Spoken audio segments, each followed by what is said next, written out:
আনন্দ হয়। আজকে আমার ঈদের চেয়ে আরো অনেক বেশি আনন্দ হচ্ছে।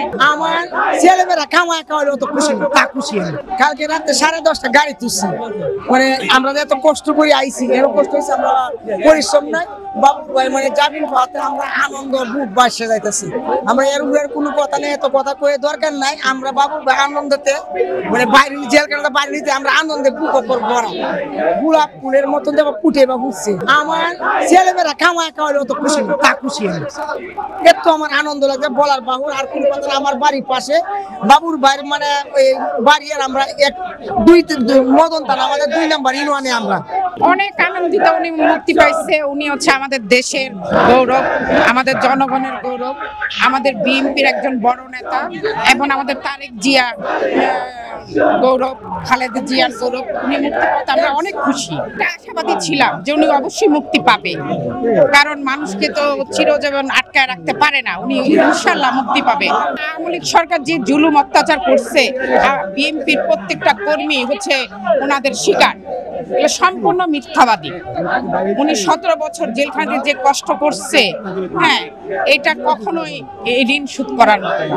ওনার মুক্তিতে অনেক আনন্দিত। মানুষে বলে ঈদে নাকি আনন্দ হয়, আজকে আমার ঈদের চেয়ে আরো অনেক বেশি আনন্দ হচ্ছে। কারণ এই দেশে বেকারত্ব বাড়ায় দিছে স্বৈরাচার হাসিনা, তাকে 17টা বছর কাটাইছে। আমাদের কোনো আশাই ছিল না, মনে ছিল যে উনি আর আসবে না, কারণ 2 বার তাকে ফাঁসির মঞ্চে নেওয়ার জন্য উনি নির্দেশ দিয়েছে, একবার মনে করেন জীবন্তরে নির্দেশ দিয়েছে। তাই আমাদের নিরাশাই ছিল বেশি। কিন্তু এই যে মনে করেন ছাত্র আন্দোলনে, কোটা আন্দোলনে উনি আমাদেরকে, ছাত্ররা আমাদেরকে একটা উৎসাহ দেখাইছে, মনের ভিতরে একটা সাহস জোগাইছে, উনাকে আসার জন্য একটা আশা দিয়েছে আমার মনে, ঠিক আছে? তাই আজকে উনি আসাতে আমি অনেক আনন্দিত, অনেক খুশি। এই স্বৈরাচারী হাসিনার নির্যাতিত ছিল আমাদের বাবর ভাই, এই খুনি হাসিনা এই 18 বছর আমাদের বাবর ভাইকে জেলে রেখেছে। আমরা এই বর্তমান সরকারের কাছে আমরা অনেক অনেক ঋণী যে এই সরকারের আমালিতে আমাদের বাবর ভাই বেরোচ্ছে। এই সরকারকে আমরা ধন্যবাদ জানাই। নিজের জীবন উৎসর্গ করে দিয়ে এলাকার জনগণকে আগলে রেখেছে। জেলখানায় ফাঁসির দড়ি কাঁধে নিয়ে উনি এলাকার জনগণের খোঁজ খবর নিয়েছে, কে কি অবস্থা আছে, কার বাচ্চা কাচ্চা কি অবস্থা আছে, সবকিছু উনি নিজের হাতে জেলখানা থেকে বসে বসে খবর নিয়েছে।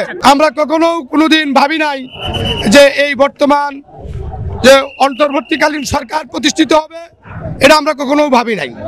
আমাদের চিন্তা চেতনা, নতুন প্রজন্মের চিন্তা চেতনা অন্যদিকে এই ফ্যাসিস্ট আওয়ামী লীগ সরকার নিয়ে গেছিল।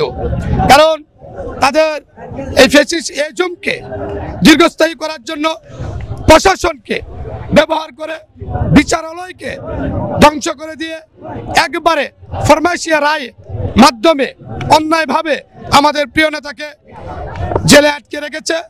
সত্যিকারী অর্থে এই বিচার প্রতিষ্ঠিত হয়েছে, ন্যায় বিচার প্রতিষ্ঠিত হচ্ছে এবং গণতন্ত্র প্রতিষ্ঠিত হচ্ছে। সেই জন্য মানুষ আজকে আনন্দে সর্বোচ্চ আত্মহারা, মানুষ সর্বোচ্চ আনন্দিত হচ্ছে।